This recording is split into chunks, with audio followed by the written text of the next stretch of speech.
نحمده ونصلي على رسوله الكريم اما بعد فاعوذ بالله من الشيطان الرجيم بسم الله الرحمن الرحيم رب اشرح لي صدري ويسر لي امري واحلل عقدة من لساني يفقهوا قولي.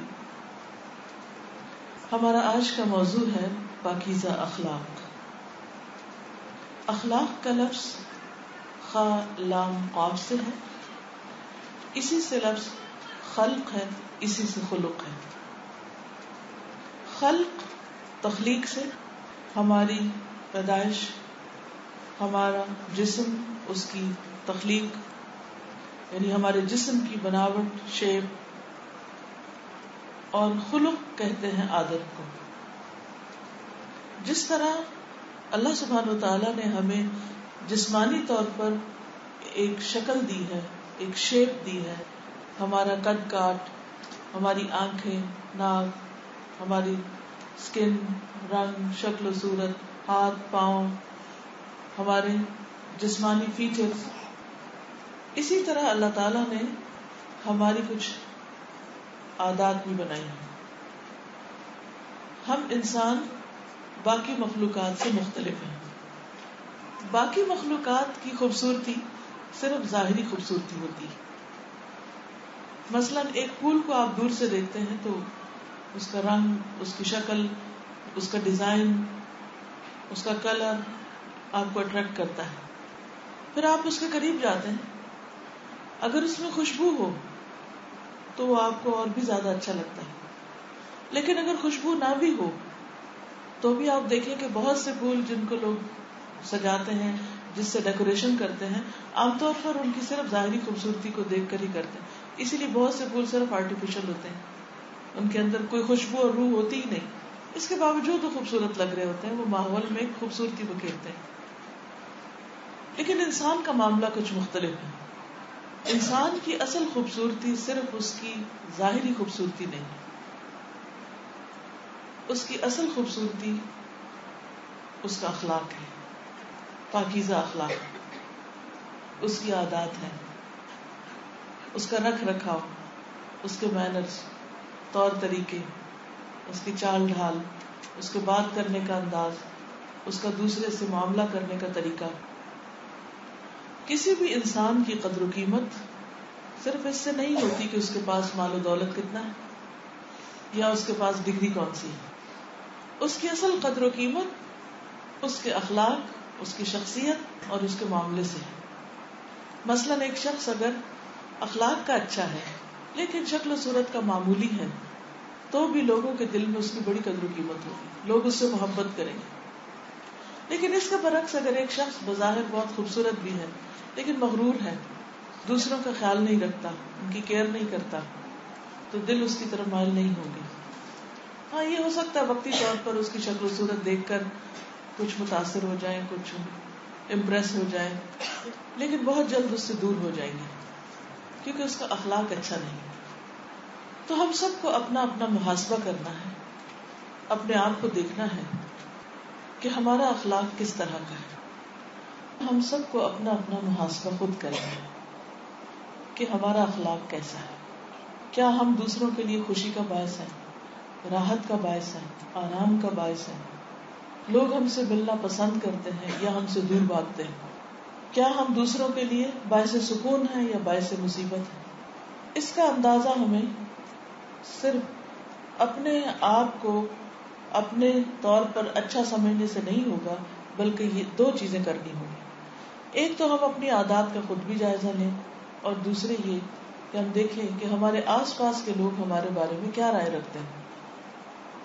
اس رائے کو ہو سکتا ہے وہ آپ کے منہ پر نہ بتائیں کہ وہ آپ کے بارے میں کیا سوچتے ہیں، کیونکہ بعض اوقات وہ آپ سے ڈرتے ہیں، بعض اوقات ان کو یہ ڈر ہوتا ہے کہ تعلقات اور خراب ہو جائیں گے، تو آپ کے منہ پہ کچھ نہیں کہتے لیکن پیچھے پیچھے آپ کے خلاف بہت باتیں کر رہے ہوتے ہیں، اور وہ بھی کسی نہ کسی طرح آپ کو پہنچ جاتی ہیں. جب وہ پہنچتی بھی ہیں تو ہم ان پہ کان نہیں دھرتے، ہم بعض اوقات فائٹ بیک کرتے ہیں، دوسرے کو بلیم کرنا شروع کر دیتے ہیں، ساری غلطی دوسرے میں نکالنے لگتے ہیں اور اپنی غلطی کے بارے میں سوچتے نہیں. اور اس طریقے پر اصلاح ہوتی ہی نہیں. وہ ایک شعر ہے نا کہ نہ تھی حال کی جب ہمیں اپنے خبر، رہے ڈھونڈتے دوسروں کے عیب و ہنر. پڑی اپنی برائیوں پہ جو نظر نگاہ میں کوئی برا نہ رہا. کہ جب تک اپنے حال کی خبر نہیں تھی، اپنا محاسبہ نہیں کیا، اپنے بارے میں نہیں جانا، جاننے کی کوشش نہیں کی، معلوم نہیں کیا، تو ہماری انگلیاں دوسروں کی طرف اٹھتی رہیں اور ہم صرف دوسروں کی غلطیاں دیکھتے رہے. لیکن جب سے اپنی غلطیاں نظر آنے لگی اور جب سے اپنے عیب دکھائی دینے لگے تو پھر کوئی دوسرا برا نہ رہا، کیونکہ اتنی فرصت ہی نہیں کہ اوروں کی برائیوں کو ڈھونڈے. تو عقل مند وہی ہے جو دوسروں سے زیادہ اپنی اصلاح پر اور دوسروں سے زیادہ اپنی غلطیوں پر نظر رکھے کہ مجھے کس طرح اپنے آپ کو بہترین بنانا ہے. کیونکہ اللہ سبحانہ وتعالی جنت کے لیے بہترین انسانوں کا انتخاب کر رہے ہیں. جنت انتہائی خوبصورت جگہ ہے، بہت ہی اعلیٰ درجے کا مقام ہے، اور اس میں وہی لوگ بسائے جائیں گے، وہی رکھے جائیں گے جن کے اخلاق اعلیٰ ترین ہوں گے. اس کے لیے ہمیں ایک رول ماڈل دے دیا گیا اور وہ ہے محمد الرسول اللہ صلی اللہ علیہ وسلم، جن کے بارے میں قرآن مجید میں آتا ہے انک لعلی خلق عظیم، بے شک آپ اخلاق کی بلندیوں پر فائز ہیں. اگر کوئی اخلاق میں بلند مرتبہ حاصل کرنا چاہے تو اس کے لیے ضروری ہے کہ وہ محمد الرسول اللہ صلی اللہ علیہ وسلم کی سیرت کو جانے، آپ کے اخلاق کو جانے کہ آپ کی عادات کیسے تھی. کیونکہ اخلاق بیسیکلی عادات کا نام ہوتا ہے کہ ہیبٹس کیا ہیں، مینرز کیا ہیں، آداب کیا ہیں، اٹھنا بیٹھنا رکھ رکھاؤ کس قسم کا تھا آپ کا لوگوں کے ساتھ معاملہ کس طرح کا تھا، دوستوں کے ساتھ کیسے تھے، دشمنوں کے ساتھ کیسے تھے، گھر والوں کے ساتھ کیسے تھے، اجنبی لوگوں کے ساتھ کیسے تھے، جو ان کے ساتھ اچھا کرتا تھا ان کے ساتھ کیسا سلوک کرتے، اور جو ان کے ساتھ برا سلوک کرتا اس کے ساتھ آپ کیسا سلوک کرتے تھے. کیونکہ کسی انسان کا اخلاق اعلیٰ ہو نہیں سکتا جب تک وہ اس کے ساتھ اچھا کرنا نہ جانے جو اس کے ساتھ برا کرتا ہے. کیونکہ 3 طرح کے لوگ ہوتے ہیں نا، ایک وہ جو آپ کے ساتھ اچھا کرتے ہیں، دوسرے وہ جو آپ کے ساتھ ویسا ہی کرتے ہیں جیسے آپ ان کے ساتھ کرتے ہیں، ایک آپ کے برابر کے لوگ ہوتے ہیں، ایک آپ سے بڑے لوگ ہوتے ہیں اور ایک آپ سے چھوٹے ہوتے ہیں. تو برابر کے کون ہیں کہ جیسا آپ کرے ویسا ہی وہ آپ سے کریں. ایک وہ جو آپ سے اچھا کر رہے تھے اور ایک وہ جو آپ سے نیچے یعنی لوور ان اخلاق کے جو آپ سے برا کر رہے ہوتے ہیں. جو ہم سے اچھا کر رہا ہوتا ہے اس کے ساتھ ہم بھی اچھے ہوتے ہیں، جو ہم سے عام نارمل معاملہ کر رہا ہوتا ہے نہ اچھا نہ برا، ہم اس کے ساتھ ہم بھی نارمل ہوتے ہیں. لیکن مشکل کہاں ہوتی ہے، جو ہم سے چھوٹا ہوتا ہے یا جو ہم سے اچھا نہیں کرتا وہاں پر ہم اچھا اخلاق بھول جاتے ہیں. تو یہ تو اچھا اخلاق نہ ہوا نا. اچھے اخلاق کا تو ایک معیار ہے کہ لوگ کچھ بھی ہوں لیکن آپ اچھے ہی رہیں تب آپ اچھے ہیں. وہ آپ کے ساتھ بہت اچھے ہیں تب بھی آپ اچھے ہیں. اس لیے نہیں کہ وہ آپ کے ساتھ اچھے ہیں، کیونکہ آپ اس لیے اچھے کیونکہ آپ خود اچھے ہیں. ریئیکشن میں اچھے نہیں ہو رہے کیونکہ اس میں تو آپ کا کوئی کمال نہیں کہ کوئی آپ کے ساتھ اچھا ہے تو آپ اچھے ہیں. کوئی آپ کو دیکھ کے مسکرائے گا تو آپ بھی مسکرا رہے ہیں. نہیں، آپ خود مسکرانا جانیے. کوئی نہیں بھی مسکرا رہا تو آپ آغاز کیجئے. پھر اسی طرح اگر کوئی آپ کو اچھا برا کچھ نہیں کرا تو آپ اس کے کوئی لینا دینا نہیں، کوئی مطلب نہیں، کچھ نہیں، بس ٹھیک ہے ایسے لکڑی پتھر کے انسان چلتے پھرتے. نہیں، کوئی نہیں بھی اچھا تو ہمیں اس کے ساتھ اچھا کرنا ہے. آپ نے کئی لوگ دیکھے ہوں گے کہ وہ ہر ایک کے لیے خوشی کا سامان ہوتے ہیں، چاہے وہ کوئی ان کو جانے یا نہ جانے، وہ جہاں جاتے ہیں اچھی عادتیں چھوڑ دیتے ہیں. اور ایک تیسری قسم کے لوگ بھی اللہ نے بنائے ہیں کہ جو اتنے منفی سوچ کے مالک ہوتے ہیں کہ آپ ان سے اچھا بھی کریں تو ان کو اچھا کرنا نہیں آتا، وہ آپ کے ساتھ برائی کریں گے. اب آپ نے یہاں بھی نیچے نہیں آنا، اپنا گراف نہیں گرانا، آپ نے یہاں بھی اچھا ہی رہنا کیونکہ آپ اچھے ہیں، آپ کو اچھا ہی رہنا ہے. اب جو ہیلدی لوگ ہوتے ہیں وہ گرمی میں ہو سردی میں ہو وہ ہیلدی ہیں، ان کا وہی ٹیمپریچر ہوتا ہے.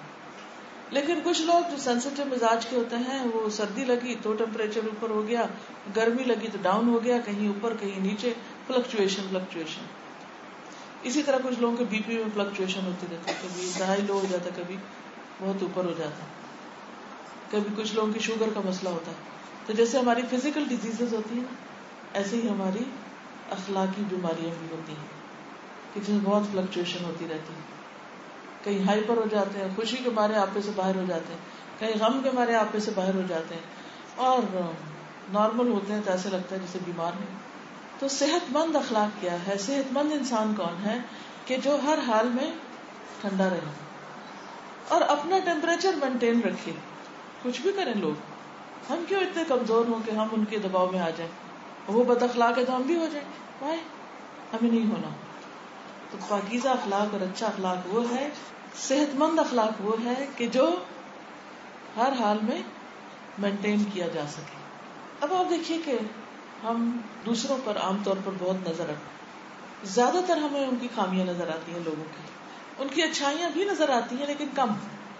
یہ بالکل ایسے ہی ہے کہ جیسے مثال کے طور پر اگر میں اس کاغذ کے اوپر چند لکیریں ڈالوں اور آپ سے پوچھوں کہ آپ کو کیا دکھائی دے رہا ہے, کیا دکھائی دے رہا ہے؟ لائنیں دکھائی دے رہی ہیں, کتنی؟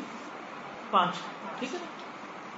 کیا آپ کو پیچھے وائٹ پیپر نہیں دکھائی دے رہا؟ یعنی لکیروں کے علاوہ یہ سفید کاغذ بھی تو ہے, لیکن ہم ہر انسان میں وہ دھبے تو دیکھتے ہیں لیکن اس کا اچھا رخ نہیں دیکھتے. وہ زیادہ ہوتا ہے پھر بھی نہیں دیکھتے, لیکن اگر اس کے اندر 2-4 کوئی خامیاں ہیں خوب دیکھتے ہیں. کسی بھی چیز میں آپ دیکھیے کہ ہمارا دیکھنے کا انداز یہی ہوتا ہے. مثلا کسی کے چہرے پر اگر باقی سب کچھ ٹھیک ہے لیکن کہیں ایک کوئی دھبا لگا ہوا تو بار بار اسی کو دیکھے جائیں گے. اچھی چیز کو نہیں انجوائے کرتے, خراب چیز کو دیکھتے ہیں. کسی کے کپڑے ویسے ٹھیک ہیں اور اگر ایک کوئی دھجلک پڑی ہوئی ہے کہیں تو اس کو دیکھے جائیں گے کہ یہ کیوں ہے, اور اس پہ اریٹیٹ ہوں گے. اسی طرح بچوں میں 100 خوبیاں نظر ہی نہیں آ رہی, کوئی ایک وہ ان کے اندر بیچاروں کی کمزوری ہے تو بس اس پہ ہم روئے چلے جائیں گے کہ ہمارے بچے میں یہ بات کیوں ہے. اسی طرح میاں 100 احسان کرے لیکن اگر ایک کوئی اس میں کمزوری ہے تو اسے دیر سے گھر آتا ہے, یہ جاتا تو اطلاع نہیں دیتا کہاں گیا کہاں سے آیا, یا بھول جاتا ہے آپ سے وعدہ کر کے, بس وہ نہیں معاف کر سکتے ہیں, اس پہ رونا دھونا جاری رہتا ہے. دیکھیے کہ جو خوبیاں ہم دوسروں میں تلاش کرتے ہیں اپنے آپ سے پوچھیے کیا ہمارے اپنے اندر وہ ہیں. ہم دوسروں سے ایکسپیکٹ کرتے ہیں کہ وہ وعدے کی پابندی کریں, کیا ہم کرتے ہیں؟ ہم دوسروں سے چاہتے ہیں کہ وہ ہم کو دھوکہ نہ دیں, کیا ہم دوسروں کے لیے یہ چاہتے ہیں؟ نبی صلی اللہ علیہ وسلم نے فرمایا خدا کی قسم تم میں سے کوئی شخص مومن نہیں ہو سکتا جب تک تم اپنے بھائی کے لیے وہ نہ چاہو جو اپنے لیے چاہتے. اب اس پہ اپنے آپ کو پہچان کے ہم سب دیکھیں, کیا ہم واقعی دوسروں کے لیے وہ چاہتے ہیں جو اپنے لیے چاہتے ہیں؟ جس دن یہ کوالٹی آ گئی کہ دوسروں کے لیے بھی اچھا چاہے, اس دن ہمارا اخلاق خود ہی اچھا ہو جائے. پھر اسی طرح اگر ہمیں یہ لکیریں نظر ہی آتی ہیں یا خامیاں نظر ہی آتی ہیں زیادہ obvious ہو کے, تو ان کو دیکھ کے ہمیں سبق سیکھنا چاہیے اور اپنے اندر سے وہ لکیریں نکال دینی چاہیے. اللہ نے اگر آپ کو بڑی نظر دی اور آپ ایک ایک چیز کو بڑی اچھی طرح چھان پٹک سکتے ہیں تو پھر وہ اپنے اندر چھان پٹک لیجئے اور ان کو نکال دیجئے. ان چیزوں اچھا بننے کا ایک بہت آسان طریقہ ہے. بعض لوگ کہتے ہیں نا کہ اس پر ہمیں پتا چلے کیا کیا کرنا چاہیے. میں سمجھتی ہوں ہمیں دیکھنا چاہیے کہ کیا نہیں کرنا چاہیے. کیا نہیں کرنا چاہیے وہ کہاں سے پتا چلے کیا نہیں کرنا چاہیے؟ بعض کہتے ہیں بہت معصوم بن جاتے, ہمیں تو پتہ ہی نہیں کہ کیا کرنا چاہیے. ہمارے ماں باپ نے تو پڑھایا ہی نہیں, ہمیں سکھایا ہی کچھ نہیں. کبھی ان کو بلیم, کبھی اسکول کو, کبھی معاشرے کو, پوری دنیا کو بلیم کرتے رہتے. حالانکہ بہت سمپل سا فارمولا ہے کہ جو عادت کسی میں دیکھیں آپ کو پسند نہیں آ رہی, آپ اپنے اوپر لگ جائیں کام کرنے کے میں نے اپنے اندر سے نکال دینی ہے. جو چیز کسی کی آپ کو بادر کرتی ہے وہ آپ اپنے اندر سے باہر نکال دیں کہ میری ذات سے کسی کو تکلیف نہ پہنچے. دن میں کتنی چیزیں ہوتی ہیں نا کہ جب ہم کڑتے ہیں دوسروں کے رویے پر, اس نے میرے ساتھ یہ کر دیا, اس نے میرے ساتھ یہ نہیں کیا, اس نے ایسا کیا. ہر وقت ہم دوسروں کے اوپر نظر رکھتے ہیں کہ فلاں نے کیا خرابی کی.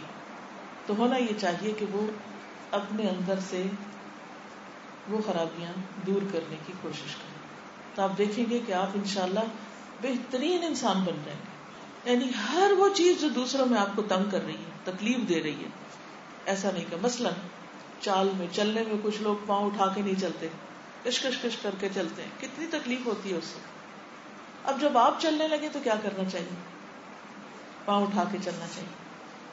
کچھ لوگ دروازے بہت زور سے پٹکتے ہیں, انہیں نہیں پرواہ ہوتی کہ سو رہا ہے, کوئی جاگ رہا ہے, کیا ہے کیا نہیں, انہیں یاد ہی نہیں رہتا.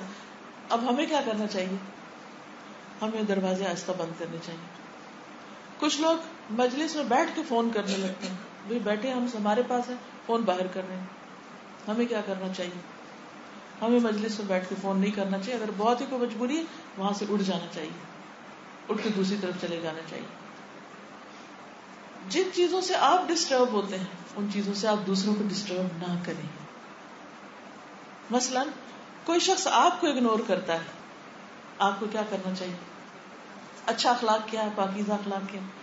آپ کو اسے اگنور نہیں کرنا یا کسی اور کو بھی نہیں کرنا. بس میں نے آپ کو ایک کی دے دی ہے اچھے اخلاق کی. اگر آپ یہ کی استعمال کر لیں گے تو آپ کے لیے اتنے ڈور کھلتے چلے جائیں گے خیر اور بھلائی اور اللہ کے فضل اور رحمت کے, آپ سوچ بھی نہیں سکتے. اور یہی کی تھی نبی صلی اللہ علیہ وسلم کے اعلیٰ ترین اخلاق کی. دوسرا اصول یعنی کہ پہلا اصول تھا کہ جو چیز اپنے لیے پسند ہو وہی دوسرے کے, اور اس کو دوسری طرح سے دیکھیں کہ جو خامیاں دوسرے کے اندر وہ اپنے سے نکال دیں, یعنی جو دوسرے کے اندر پسند نہیں وہ اپنے اندر سے ناپسندیدہ چیزیں باہر کر دیں. دوسری چیز, ہمیں ہر روز کل سے بہتر ہونا ہے. دس از اے لانگ پروسیس. پاکیزہ اخلاق اختیار کرنے کا ایک طویل پروسیس ہے. ہر روز پہلے سے بہتر. اس میں کبھی بھی سٹاپ نہیں آئے, پاز نہیں آئے, وقفہ نہیں آئے. کنٹینیوسلی ورک کریں اپنے اوپر. نبی صلی اللہ علیہ وسلم نے فرمایا وہ شخص برباد ہو گیا جس کا آج اس کے گزشتہ کل سے بہتر نہیں, جس کا پریزنٹ اس کے پاسٹ سے اچھا نہیں. وہ برباد ہے, تباہ ہے, وہ نقصان میں ہے, خسارے میں ہے. تو مومن کیا ہے؟ پاکیزہ درخت کی طرح جو مسلسل گرو کرتا ہے. قرآن مجید میں اس کی مثال کیا دی گئی ہے؟ مثل کلمۃ طیبۃ کشجرۃ طیبہ اصلها ثابت وفرعها فی السماء تؤتی اکلها کل حین باذن ربها ویضرب اللہ الامثال للناس. پاکیزہ کلمے کی مثال پاکیزہ درخت کی طرح ہے, یعنی پاکیزہ بات, لا الہ الا اللہ, اللہ کا بندہ بننا, اللہ کی بات ماننا, اللہ کے رسول صلی اللہ علیہ وسلم کا اخلاق اپنانا. یہ پروسیس کیا ہے؟ جب یہ پاکیزہ کلمہ کسی کے اندر آتا ہے بندہ اپنے رب کا غلام بن جاتا ہے. بندہ ہر وقت یہ کوشش کرتا ہے کہ میں اپنے رب کی نظر میں اچھا خوبصورت بن جاؤں. جو کہتے ہیں نا لا الہ الا اللہ, مجھے اوروں کی نہیں پرواہ, مجھے صرف اپنے رب کی پرواہ ہے کہ وہ مجھے کیسا جانتا ہے. تو پھر وہ ایک درخت کی طرح ہوتا ہے, پاکیزہ درخت کی طرح, شجرہ طیبہ کی طرح. کیا اصلها ثابت, اس کی بنیاد جڑ مضبوط ہوتی ہے, یعنی اس کے اندر ثابت قدمی ہوتی ہے, وہ نیکی کے اوپر جم جاتا ہے. وفرعها فی السماء, اور اس کی شاخیں آسمان تک جاتی, یعنی وہ درخت گرو ہوتا جاتا ہے, اونچا اونچا, ہر روز اونچا اونچا اونچا اونچا, بہت بلندی تک جاتا ہے. اور کیا کرتا ہے؟ تؤتی اکلها کل حین باذن ربها, اپنے رب کے اذن سے ہر لمحہ پھل دیتا ہے, ہر موسم میں, ہر وقت اس سے خیر ہی خیر. اب آپ سوچئے کسی ایسے درخت کے بارے میں کہ جو 12 مہینے پھل دے. کوئی درخت نہیں ایسا ہوتا 12 مہینے پھل دینے والا, کیونکہ پھل آتے ہیں پھر وقفہ آتا ہے پھر پھل آتے ہیں. لیکن مومن کے اخلاق میں, مومن کے پھلوں میں کبھی وقفہ نہیں آتا. آپ کسی بھی وقت ایسے شخص کے پاس چلے جائیں, کبھی بھی اس سے معاملہ کریں, کبھی بھی اس سے آپ بات کریں, اس سے آپ کو کوئی نہ کوئی خیر خوبی اور بھلائی ضرور ملے گی. اسی لیے وہ فرمانا ایک حدیث میں آتا ہے کہ جب کوئی شخص کسی انسان سے ملے اور وہ اسے کوئی فائدہ نہ پہنچائے تو ایسا ہی ہے جیسے کسی مردے سے ملاقات ہو. کوئی فوت ہو جاتا ہے, میت کے پاس آپ جاتے ہیں نا, وہ آپ کو کھانا پیش کرتا ہے, نہ کوئی اچھی بات, نہ اسمائل کرتا ہے, کچھ بھی نہیں, ایسے پڑا ہے ڈیڈ. آپ جا کے اس کا منہ دیکھ کے آ جاتے ہیں. کچھ ملتا ہے وہاں جا کے سوائے اس کے کہ آپ اس کی شکل دیکھ کر آ جائیں. اسی طرح کچھ لوگ زندہ ہوتے ہوئے بھی ڈیڈ ہوتے ہیں, نہ وہ آپ کو دیکھ کے اسمائل کریں گے, نہ وہ آپ سے کوئی اچھی بات کریں گے, نہ وہ آپ کو کچھ کھانے کے لیے پیش کریں گے, نہ وہ آپ کی کوئی خیر خواہی کریں گے, کوئی اچھا مشورہ دیں گے. یوں لگے گا جیسے دیوار کے ساتھ سر پھوڑ کے آپ آ گئے, کوئی خیر نہیں, کوئی فیض نہیں. کیا حاصل؟ تو زندہ اور مردہ میں فرق ہوتا ہے. قل هل يستوي الذين يعلمون والذين لا يعلمون, جاننے والے اور نہ جاننے والے برابر نہیں ہوتے, زندہ اور مردہ برابر نہیں ہوتے, دھوپ اور چھاؤں ایک نہیں ہوتے. ہمیں دیکھنا چاہیے کہ ہم لوگوں کے لیے چھاؤں ہے یا دھوپ ہے. ہمیں دیکھنا چاہیے کہ ہم لوگوں کے لیے زندہ ہیں کہ مردہ ہیں. مردہ انسان سے کوئی فیض نہیں, لیکن زندہ انسان جب تک زندہ ہوتا ہے کسی نہ کسی طرح دوسرے کے کام آتا ہے. تو تو اچھا اخلاق، پاکیزہ اخلاق کیا ہے؟ پاکیزہ درخت کون سا ہے کہ جو ہر لمحہ پھل دے، تؤتی اکلہا کل حین باذن ربہا، اور یہ وہی دیتا ہے جس کے لیے رب کا اذن ہو جاتا ہے. ایک وہ رویہ ہوتا ہے کہ جس میں انسان خود غرض ہوتا ہے، وہ کہتا ہے مجھے کیا ملا، مجھے کیا ملا، اس کی بس اس پہ نظر ہوتی. اور ایک وہ ہوتا ہے جو یہ سوچتا ہے کہ میں نے دوسرے کو کیا دیا، میں دوسرے کو کیا دے سکتا ہوں، میں دوسرے کے کس طرح کام آ سکتا ہوں، میں دوسرے کو کیسے فیض پہنچا سکتا ہوں. ہمارے پاس اگر کچھ بھی نہیں دینے کے لیے تو اسمائل تو ہوتی ہے نا، سلام تو ہوتا ہے، یہ تو ہم دے سکتے ہیں. لیکن کئی لوگ اس میں بھی بخل کرتے ہیں، اس طرح اپنے آپ کو پتھر کی طرح پیش کرتے ہیں کہ آپ مسکرائیں بھی تو لگے گا وہ واپس آپ ہی کے اوپر آ پڑی، لیکن فرشتوں نے لکھ لی وہ آپ پہ مسکرا پڑے، آپ نے دیکھا نہیں لیکن آپ کو جواب مل جائے گا. تو سوچئے کیا میں ایسے انسانوں میں سے تو نہیں کہ جس کو مسکرانا بھی نہیں آتا؟ کیا خرچ آتا مسکرانے پہ؟ کیا خرچ آتا اگر ہم کسی کو سلام کر لیں یا سلام کا جواب دے دیں؟ کیا خرچ آتا ہے کسی کو کوئی اچھی بات بتا دیں؟ حدیث میں آتا ہے کہ افضل ترین صدقہ مومن کا دل خوش کرنا، افضل ترین نیکی کہ آپ کسی سے ملیں اور اس کا دل خوش کر دیں. دل خوش کرنے کے لیے ضروری نہیں کہ آپ ہیرے جواہرات خرچ کریں اور آپ لوگوں کو قیمتی گفٹ دیں تبھی وہ خوش ہوں گے. آپ کا اچھا اخلاق، اچھا معاملہ، اچھا رویہ دوسروں کو خوش کرنے کے لیے کافی ہے. اب ہوتا کیا ہے کہ بعض اوقات ہم دوسروں سے ایکسپیکٹ کر رہے ہوتے کہ وہ شروعات کریں، وہاں سے بگننگ ہو، اور اسی انتظار میں ہی رہتے ہیں. کوئی کرے تو ہم بھی کر لیں گے، وہ نہیں کرتے تو ہم نہیں کر سکتے، آگے نہیں بڑھتے، ایگو کا مسئلہ بنا لیتے ہیں. تو اچھے اخلاق کا اگلا اصول کیا ہے کہ دوسرے کا انتظار نہ کریں، ری ایکشن میں نیکی نہیں کریں، ری ایکشن میں اچھا اخلاق نہیں کریں، بلکہ اچھی بات کا آغاز کریں. بگننگ آپ سے ہو، آغاز آپ سے ہو، آپ آگے بڑھ جائیں. آپ کو یہ تو معلوم ہے نا کہ جو سلام میں پہل کرتا ہے اس کی کیا جزا، کتنی نیکیاں اس کے لیے. جو پہل کرتا ہے 30 نیکیاں، کیونکہ اس نے بگننگ کی، اس نے آغاز کیا. اور اس شخص کے اندر تکبر بھی نہیں ہوتا، اس کا دل کبر سے خالی ہے. تو اس لیے بہت ضروری ہے کہ ہم انتظار نہ کریں بلکہ خود دینے والے بنے. کیونکہ وہ ایک انگریزی کی کہاوت ہے نا، it is in giving that we receive, کہ دینے والوں کو ہی ملتا ہے. اگر ہم میں سے ہر ایک صرف لینے والا بن جائے تو دینے والا کوئی نہ، تو کس کو ملے گا؟ کسی کو بھی نہیں. جب سب دینے والے ہوں گے تو ہر ایک کو ملنا شروع ہو جائے گا. تو اسلام دینے کا کلچر عام کرتا ہے، دینے کا مزاج بناتا ہے. قرآن مجید کے بالکل شروع میں آغاز میں سورۃ البقرہ کے جو کامیاب لوگوں کی چند صفات بتائی گئی ان میں سے ایک صفت کیا ہے؟ وَمِمَّا رَزَقْنَاهُمْ يُنْفِقُونَ، اور اس میں سے جو ہم نے ان کو رزق دیا وہ خرچ کرتے ہیں، دیتے جاتے دیتے جاتے. تو اچھا اخلاق بھی رزق ہے جو اللہ تعالیٰ آپ کو عطا کرے. اچھا دل، خوبصورت سوچ کہ آپ ہر ایک کے لیے خوشیاں بکھیرنے والے. لیکن عام طور پر ہم ایسا کر نہیں پاتے کیونکہ شیطان ہمیں کرنے نہیں دیتا. الشیطان یعدکم الفقر ویأمرکم بالفحشاء، شیطان تم سے فقر کا وعدہ کرتا ہے کہ تم نے دیا تو تم فقیر ہو جاؤ گے، اور بے حیائی کا حکم دیتا ہے، یعنی گالی گلوچ، بری بری باتیں، دوسرے کے بارے میں ایسی چیزیں، ایسی سوچیں کہ جن کی بعض اوقات کوئی حقیقت بھی نہیں ہوتی. اب آپ دیکھیے کہ ہم اپنے ان اصولوں کو ٹیسٹ کہاں کریں کہ ہم اچھے اخلاق کے ہیں یا نہیں. اس کا آغاز گھر سے ہوگا. سب سے پہلے آپ دیکھیے کہ آپ کا اپنے والدین کے ساتھ کیا رویہ ہے، ماں باپ کے ساتھ آپ کس طرح کا معاملہ کرتے ہیں. قرآن مجید میں بار بار اس بات کی تاکید کی گئی، وَبِالْوَالِدَيْنِ إِحْسَانًا، اور والدین کے ساتھ نیک سلوک کرو، بھلا سلوک کرو، احسان کرو، اچھا معاملہ کرو. اب آپ دیکھیے کہ بہت سے لوگ والدین کے ساتھ خود سری، سرکشی، بدتمیزی اور بد اخلاقی کا معاملہ کرتے ہیں یا مقابلے پہ بات کرتے ہیں. قرآن مجید ہمیں سکھاتا ہے وَلَا تَقُلْ لَهُمَا أُفٍّ وَلَا تَنْهَرْهُمَا.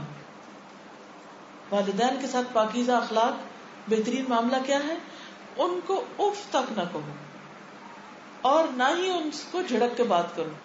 انہیں جھڑکو نہیں، ڈانٹو نہیں، اونچی آواز میں بات نہیں کرو، آنکھیں نہیں دکھاؤ ان کو، غصے سے واک آؤٹ کر کے نہیں جاؤ، شانے نہیں جھٹکو، گردن نہیں جھٹکو.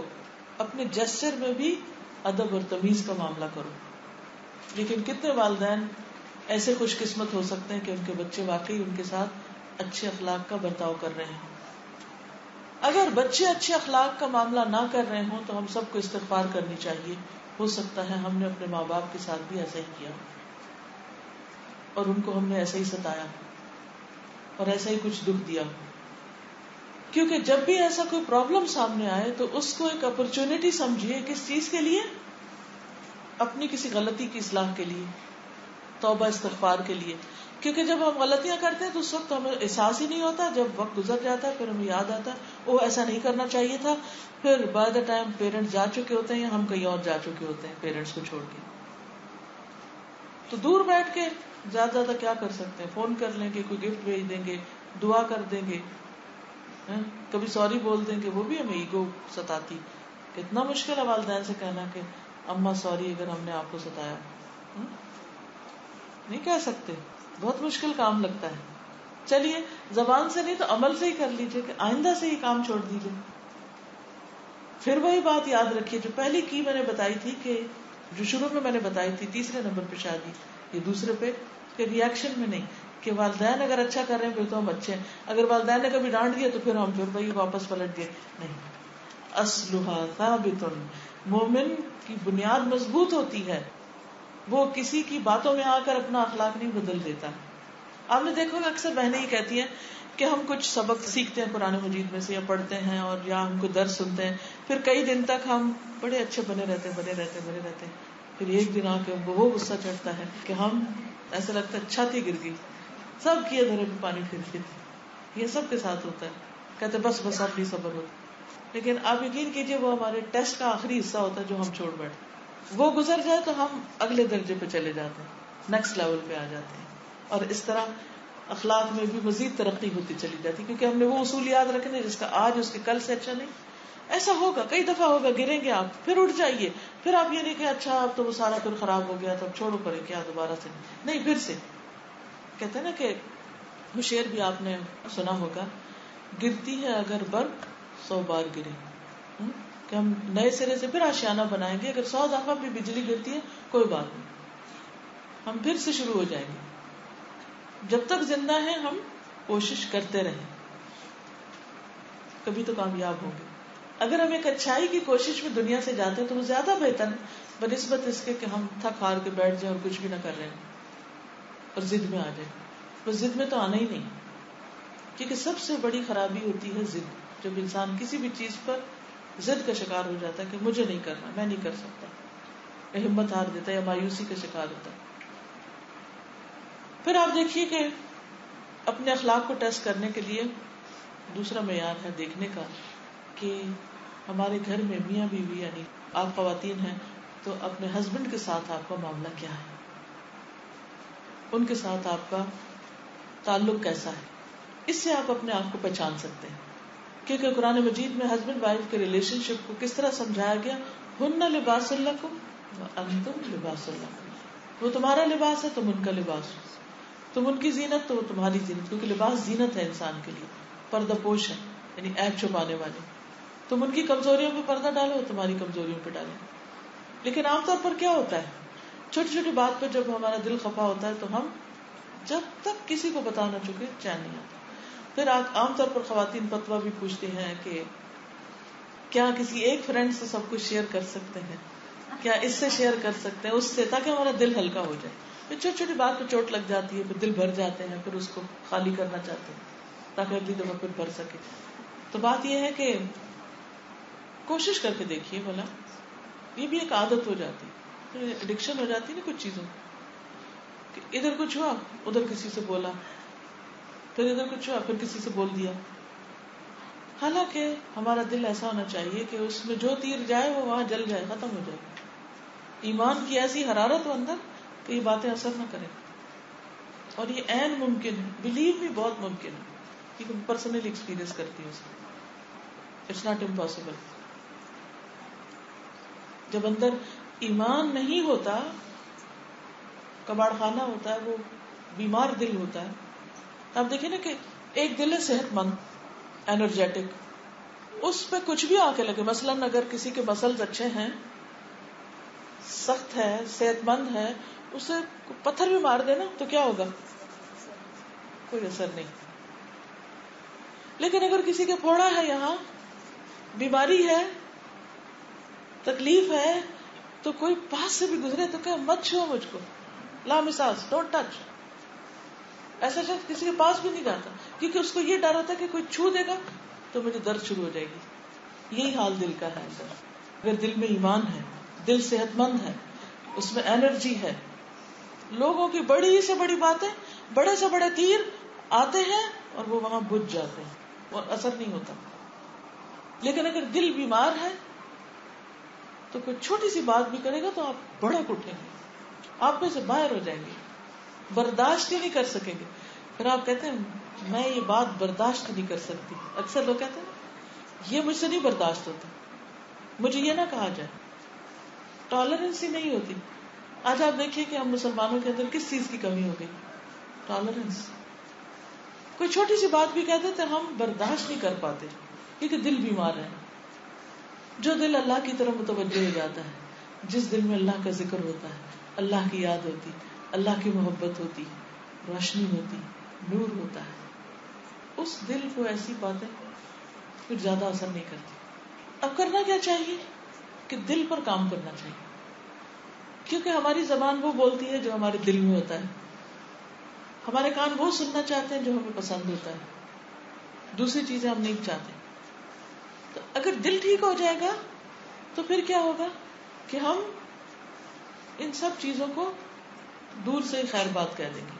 لہذا کثرت سے اللہ کا ذکر، اللہ کی یاد، ہر کام اللہ کی خاطر، انٹینشن پیور ہو، اللہ کے لیے نیت ہو، تو پھر اللہ کے لیے وَلِرَبِّكَ فَاصْبِرْ، رب کی خاطر ہی صبر ہو سکتا ہے، دنیا میں کسی کی خاطر نہیں ہو سکتا. جب یہ پتا ہو کہ اللہ تعالیٰ تو ایک کانٹا چبھنے پر بھی اجر دیں گے، تو یہ اتنا بڑا تیر جو کسی نے مجھے مارا اور آ کے لگا، کیا اس پہ کوئی اجر نہیں؟ اس میں بھی بہت اجر ہے. وہ دیکھ رہا ہے، وہ سن رہا ہے، وہ ہے نا ہمارے لیے، ہمیں تو اس سے جزا چاہیے. تو پھر اس طرح انسان اگنور کر سکتا ہے، بڑی بڑی باتوں کو اگنور کر دیتا ہے، ان کو دہراتا بھی نہیں، ایک کان سے سنتا ہے دوسرے سے نکال دیتا ہے، کیونکہ وہ سمجھتا ہے کہ ان باتوں کی بہت وچار کرنے سے یہ اور زیادہ پختہ ہوگی اور زیادہ خرابی ہوگی، وقت ضائع ہوگا، کرنے کا کام رہ جائے گا. دیکھیں نا بعض اوقات آپ صبح سویرے اٹھتے ہیں، آپ کے بڑے پروگرام ہوتے ہیں، آج کے دن میں جو یہ کرنا، اتنے میں کوئی فون کال آ جاتی ہے، وہ آپ کو 4 سناتے ہیں اور آپ کے سارے پروگرام دھرے رہ جاتے ہیں اور آپ کا موڈ آف ہو جاتا ہے، آپ اٹھ کے اپنے جا کے بستر پہ لیٹ پڑتے ہیں، سب کچھ رہ گیا. یا پھر آپ ایک اور فون اٹھاتے ہیں، کسی اور کو شروع ہو جاتے ہیں.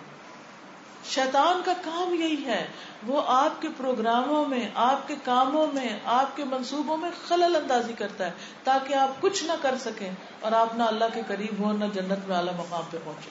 انہیں جھنجھٹوں میں الجھے رہیں، جھگڑوں میں الجھے رہیں. اسی لیے اللہ تعالیٰ فرماتے ہیں قُلْ لِعِبَادِي يَقُولُوا الَّتِي هِيَ أَحْسَنُ إِنَّ الشَّيْطَانَ يَنزَغُ بَيْنَهُمْ. آپ میرے بندوں سے کہہ دیجیے، قُلْ لِعِبَادِي، میرے بندوں سے کہہ دیجیے، یقولوا، وہ کہا کریں، الَّتِي هِیَ أَحْسَنُ، جو اچھی بات ہے، اچھی باتیں کیا کریں. کیوں؟ کیونکہ ان الشیطان ينزغ بینہم، شیطان ان کے درمیان پھوٹ ڈلواتا ہے، فساد پیدا کرتا ہے. اور بہت سے فساد کہاں سے شروع ہوتے ہیں؟ زبان سے شروع ہوتے ہیں. زبان کا غلط استعمال جو ہے، زبان کے فتنے سے بڑے فتنے پیدا ہوتے ہیں، جنم لیتے ہیں. اب 2 طرح ہوتے ہیں، ایک ہوتا ہے کسی نے آپ پر کوئی زبان اٹھائی اور ایک یہ کہ آپ زبان کھولیں کسی کے خلاف. دونوں ہی طریقوں سے خرابیاں ہوتی ہیں. جب کوئی آپ پہ زبان کھولے، کنٹرول آپ کے اپنے ہاتھ میں ہے کہ آپ اس کو کہاں تک آنے دیں؟ دل تک آنے دیں یا یہاں تک کان تک رہنے دیں؟ دور تک روک لیں، دور ہی روک دیں، خلاص جھٹک کے پرے، اندر نہیں جانے دیں ان باتوں کو، دل میں جگہ نہیں پکڑنے دیں، دل کو دکھی نہ ہونے دیں، غمگین نہ ہونے دیں، پریشان نہ ہونے دیں، کیونکہ پھر آپ کچھ کر نہیں سکیں گے. اور دوسرا یہ کہ اپنی زبان کو خود کنٹرول میں رکھیں. آپ محتاط رہیں کہ آپ نے کوئی ایسی بات کسی کے بارے میں نہیں کہنی جس پر آپ کی پکڑ ہو. سوچ کے بولیں تو انشاءاللہ آپ دیکھیں گے کہ بہت سے مسئلوں سے آپ بچے رہیں گے. جھگڑے نہیں ہوں گے تو مسئلے کم ہوں گے، مسئلے کم ہوں گے تو پروڈکٹیو زیادہ ہوں گے، کیونکہ امن چین پیس میں ہی اس ماحول کے اندر ہی بہت سی چیزیں پروان چڑھتی. تو اگر آپ نے اپنی زندگی کو کسی اچھے کام میں لانا ہے، آپ نے اللہ کی عبادت کرنی ہے، آپ نے دین کی خدمت کرنی ہے، آپ نے بندوں کی خدمت میں وقت لگانا ہے، تو پھر اس سے آپ کو اوپر اٹھنا پڑے گا، ورنہ آپ کچھ کرنے کے قابل نہیں ہیں، کر ہی نہیں سکیں گے، برکت ہی نہیں ہوگی اس کام میں، خوبصورتی نہیں آئے گی، نتیجہ ہی کچھ نہیں نکلے گا. کیونکہ آپ تو ایک ایک گھنٹہ فون پر لوگوں سے باتیں کرتے، صرف اپنے دل کے پپولے پھوڑتے اور اپنے غم کی داستانیں سناتے گزار دیتے ہیں. آپ کو تسبیح کا ٹائم کہاں سے ملے گا؟ آپ کے پاس نوافل کا ٹائم کہاں ہے؟ پھر آپ کے پاس اللہ کی یاد کا وقت کہاں ہے؟ آپ کے پاس مزید پڑھنے کا وقت کہاں ہے؟ آپ کے پاس کسی مریض کی عیادت کا وقت کہاں ہے؟ آپ کے پاس اپنے بچوں کی کیئر کرنے کا وقت کہاں ہے؟ کتنی خواتین ایسی ہیں جو شوہر کی، ساس کی، ادھر کی ادھر کی باتوں میں اتنے ڈپریشن میں چلی گئی کہ انہیں اپنا آپ بھی بھول گیا، اپنے بچے بھی بھول گئے اور ذہنی مریض بن گئی، اور بعض تو پاگل خانے بھی جا پہنچے. گھر والوں نے ایکسپٹ کرنے سے انکار کر دیا، اٹھا کے نکال کے پھینکا، یا ماں باپ کے گھر بھیج دیا کہ ہمارے کام کی نہیں، ہمیں نہیں چاہیے ایسی لڑکی. اور بات کہاں سے شروع؟ چھوٹی چھوٹی بات ہے. اگر انسان ان کے پیچھے جائے، بہت چھوٹی بات سے شروع ہوتی ہے بات. جیسے بیج چھوٹا سا ہوتا نا، تو خرابی کا بیج پڑ گیا تو بس پھر وہ جنجال بن گیا، کیکر اٹھ گیا، کانٹے والا درخت. پھر آپ دیکھیے کہ اللہ سبحانہ وتعالیٰ کا وعدہ ہے، للذین احسنوا فی ہذہ الدنیا حسنہ، جو اچھا کرتے ہیں ان کے لیے اس دنیا میں بھی اچھا ہوتا ہے. یہ مت سوچئے کہ اگر آپ کا اخلاق اچھا ہوگا تو آپ کو کیا ملے گا، کیونکہ بعض اوقات ہم اس پر رونے لگتے ہیں، ہم نے تو ہر ایک کے ساتھ بہت اچھا کیا، ہمیں کیا ملا، اور پھر شیطان ہمیں سجھا دیتا ہے اب تم برائی کرو، اب اچھا بننے کی ضرورت نہیں. اللہ کا وعدہ ہے للذین احسنوا فی ہذہ الدنیا حسنہ، کل بھی جزا ملے گی قیامت کے دن، لیکن اس دنیا میں بھی اچھا ملے گا آپ کو. لیکن وہ اچھا پھر ہمیں نظر نہیں آ رہا ہوتا نا کہ کہاں سے اچھا ہوا ہمارے لیے. مثلا آپ کسی کے ساتھ احسان کر رہے ہیں، وہ آپ کے ساتھ کوئی احسان نہیں کر رہا، وہ جواب نہیں آپ کو اچھا دیتا، لیکن ضرور اللہ تعالیٰ آپ کو اس کا بدلہ کسی اور شکل میں دیں گے، کیونکہ وہ تو اس قابل ہی نہیں نا کہ وہاں سے آپ کو بدلہ ملے. آپ کو کسی اور ایسے انسان کے ذریعے خیر پہنچ جائے گی کہ آپ سوچ بھی نہیں سکتے.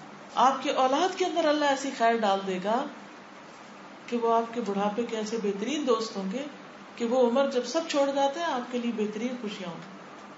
تو اللہ تعالیٰ اپنے وعدوں کے خلاف نہیں کرتا، اس لیے اچھا اخلاق، پاکیزہ اخلاق اس وقت تک ہو ہی نہیں سکتا جب تک بندہ اللہ کے وعدوں پر اعتبار نہ کرے اور اپنے رب کی خاطر اچھا نہ بنے.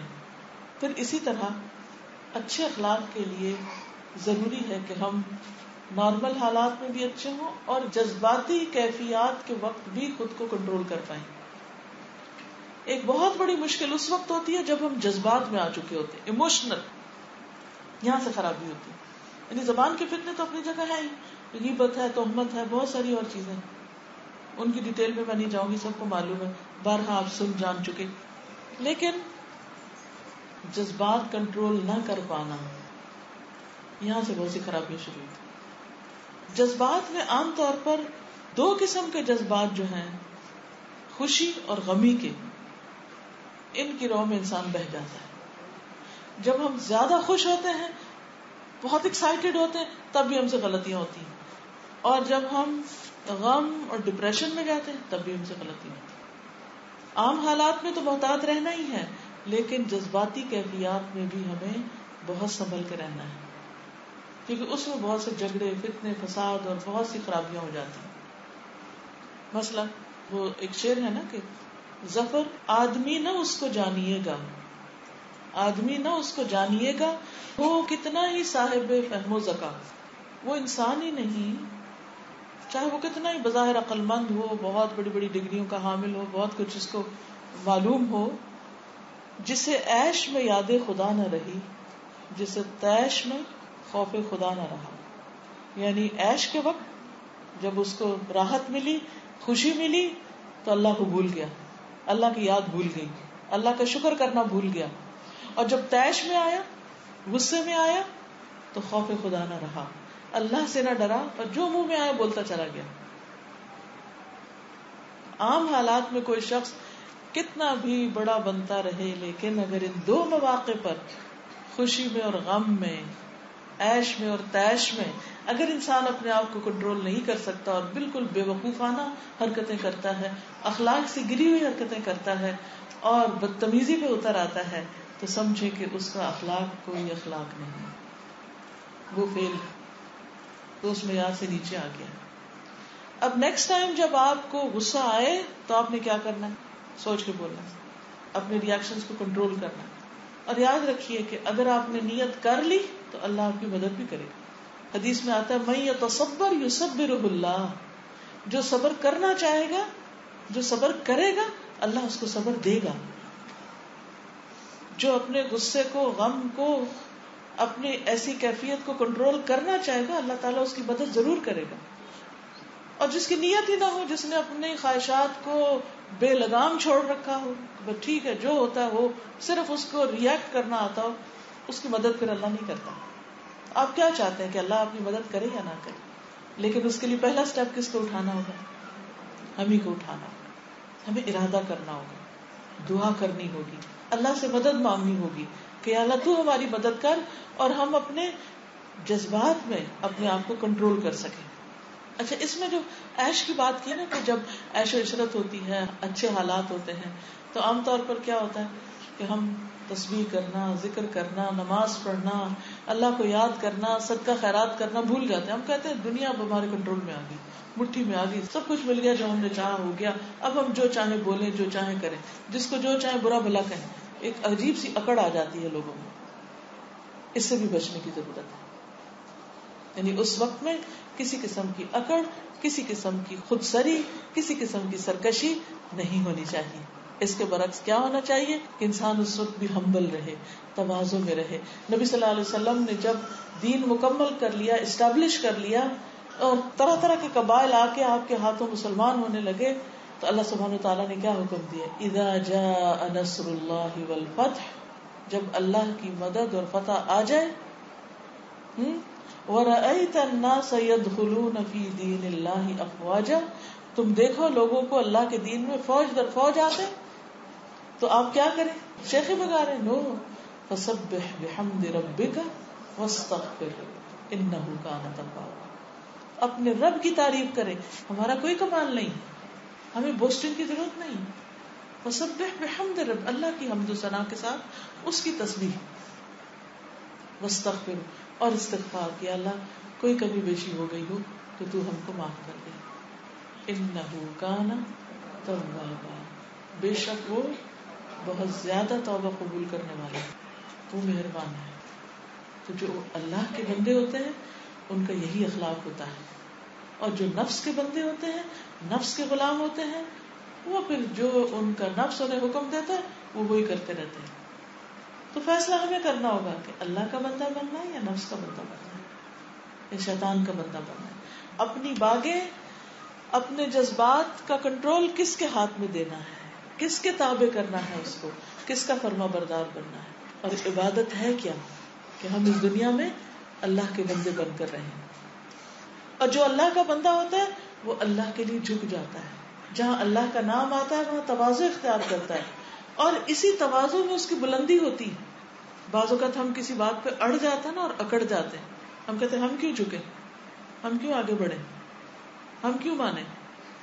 ایگو کا مسئلہ آ جاتا ہے. لیکن اس وقت ہم کیا سوچتے ہیں کہ اگر ہم جھکے تو ہم چھوٹے ہو جائیں گے، ہم ہار جائیں گے. نہیں، اللہ کا وعدہ ہے کہ جو اللہ کے لیے جھکے گا، اللہ کا حکم سمجھ کر، اللہ کی بات مان کر، اللہ اس کو بلندی عطا کرے گا. اس جھکنے میں بلندی ہے. بندہ جب اللہ کے آگے نماز میں جھکتا ہے، سر زمین پہ رکھتا ہے، جو جتنا بڑا عبد ہوتا ہے اللہ کے نزدیک اتنا ہی بڑا ہوتا ہے. نبی صلی اللہ علیہ وسلم کا مقام اتنا بلند کیوں ہے؟ اس کی وجہ کیا ہے؟ کیا آپ کسی بھی موقع پر بندگی کی حدود سے باہر آئے؟ آپ سے بڑھ کر کسی نے سجدے کیے ہوں گے؟ آپ سے بڑھ کر کسی کے رکوع ہوں گے، قیام ہوں گے، تواضع ہوگی کہ گالیاں کھا کر بھی آپ مسکراتے رہے، دشمنوں کو دوست بنا لیا. یہ تھی وہ اخلاقی خوبیاں آپ کی کہ جن کی وجہ سے اللہ نے آپ کو بلندی عطا کی. وَرَفَعْنَا لَكَ ذِكْرَكَ، ہم نے آپ کا ذکر خیر بلند کر دیا. جہاں اللہ کا ذکر ہوتا ہے وہاں رسول اللہ صلی اللہ علیہ وسلم کا ذکر ہوتا ہے. لا الہ الا اللہ محمد رسول اللہ. اذان میں آپ دیکھیے، نماز میں آپ دیکھیے، ہر موقع پر وَرَفَعْنَا لَكَ ذِكْرَكَ. یہ ذکر کی بلندی کس وجہ سے ہوئی؟ کبھی سوچا ہم نے؟ اس بندگی کی وجہ سے، کیونکہ آپ بندگی کے اعلیٰ ترین مقام پر تھے. انتہا درجے کی عاجزی اللہ کے آگے اور بندوں کے ساتھ بھی، انتہائی نرم معاملہ، انتہائی خیرخواہی کا معاملہ. اس سے آپ کی عزت میں روز بروز اضافہ ہوتا چلا گیا، حتیٰ کہ آپ کے دشمن بھی آپ سے محبت کرنے لگے. آج ہمارا حال کیا ہے؟ دوست بھی دشمن بن جاتے ہیں. تو اس میں ہم دوسروں کو بلیم کرتے رہتے ہیں، لیکن ہم کبھی نہیں سوچتے کہ ایسا کیوں ہوا، اس کی وجہ کیا ہے. ہم سے کیوں ٹوٹے، ہم سے کیوں بیگانے ہو گئے، ہمارے اپنے بچے ہمارے وفادار کیوں نہیں، ہمارے بچے ہم سے پیار کیوں نہیں کرتے. ہم اس میں یہ کہہ کے چھوٹ جاتے ہیں آج کل کے بچے بہت بدتمیز ہیں، بہت خود غرض ہیں، لیکن یہ بھول جاتے ہیں کہ کہیں ہم نے کوئی ایسی بد اخلاقی تو نہیں دکھائی کہ وہ ہماری شکل نہیں دیکھنا چاہتے اور وہ ہم سے بیزار ہیں. کیونکہ جب آپ کے اندر نرمی ہوگی، جب آپ کے اندر محبت ہوگی، کیئر ہوگی، شفقت ہوگی اور آپ کے اندر بے غرضی ہوگی تو انشاءاللہ دوسروں کے دل آپ کے لیے مسخر ہوں گے.